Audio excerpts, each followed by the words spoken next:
किसान, आज की टॉपिक है भविष्य निधि की चिंताएं। 1, 2, 3 स्टार्ट।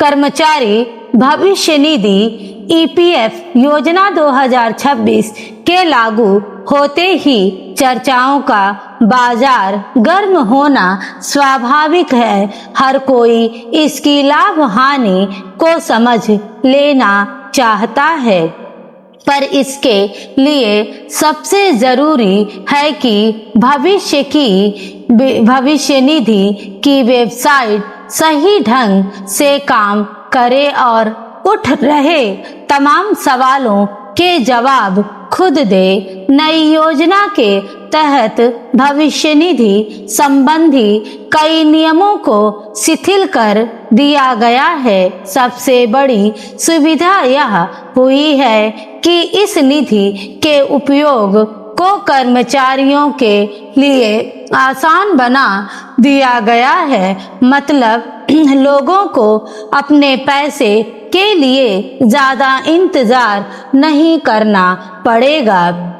यह एक बड़ा बदलाव है। केंद्र सरकार द्वारा सामाजिक सुरक्षा संहिता 2020 के क्रियान्वयन के तहत अधिसूचित यह योजना पूर्ववर्ती ईपीएफ योजना 1952 का स्थान ले चुकी है। निस्संदेह पारदर्शिता बढ़ेगी और कागजी कार्रवाई में कमी आएगी।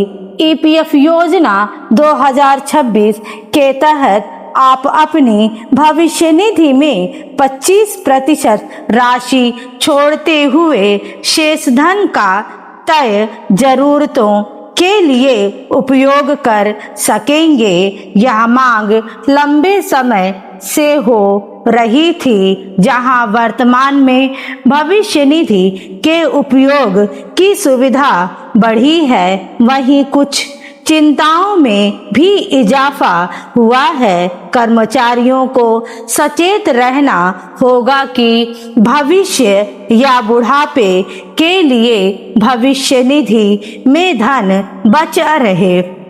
एक बड़ी चिंता पीएफ कटौती को लेकर है।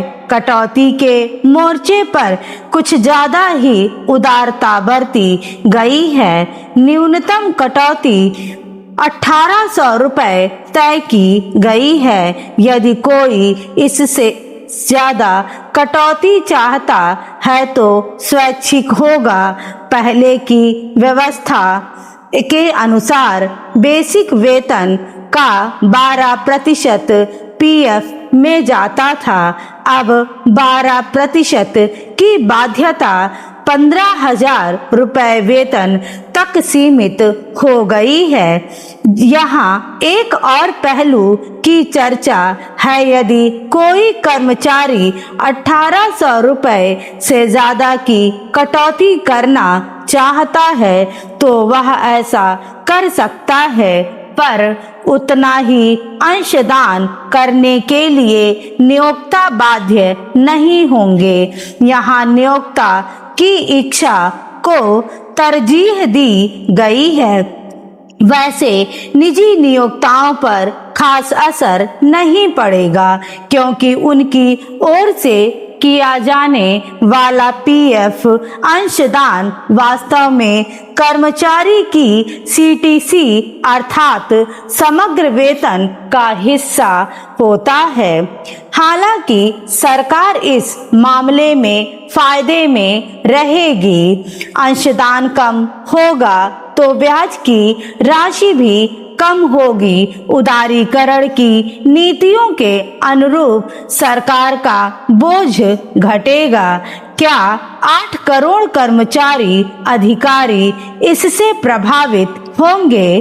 अनुमान के अनुसार इसमें न्यूनतम वेतन अर्थात 15,000 रुपए वाले कर्मचारियों की संख्या ज्यादा होगी, जिन पर कोई असर नहीं पड़ेगा। इसके अलावा करीब 1 करोड़ उच्चतम वेतन वाले होंगे जो सरकार को पैसा देने के बजाय स्वयं निवेश करने में ज्यादा भरोसा करते हैं। कुल मिलाकर देश में 4 करोड़ ऐसे कर्मचारी होंगे जिन्हें चिंता करने की जरूरत पड़ेगी।